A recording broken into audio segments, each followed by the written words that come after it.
Allow all the permissions to make sure you do that before using or being able to use the application. This is pretty much the home screen. So to pretty much test your internet speed, all you have to do, go in the section here where it says speed, and just select that section, you'll be able to tap on go, and it will start testing your internet speed.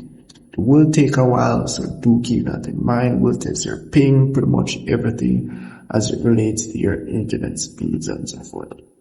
So as you can see here, it's currently testing my internet speed. My internet's not that fast, and as you can see, this is the current speed that I'm getting from my internet connection.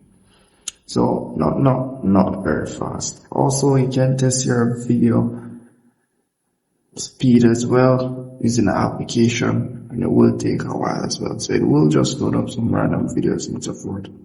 Over here you have the map section, pretty much locate your exact location. However, I'm currently using a VPN, so it won't be showing my exact location.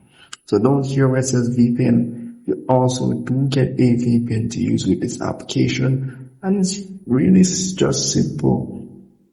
All you have to just swipe this across and you're pretty much good to go. You'll be connected in no time. So it's very easy to use. And over here you have 3 lines for you to sign in. No subscription as it relates to this application. However, it's a good app for you to test your internet connection and see how fast your internet really is. So if I missed anything at all in this video, please comment below. I will love to see you in the next one. Stay tuned.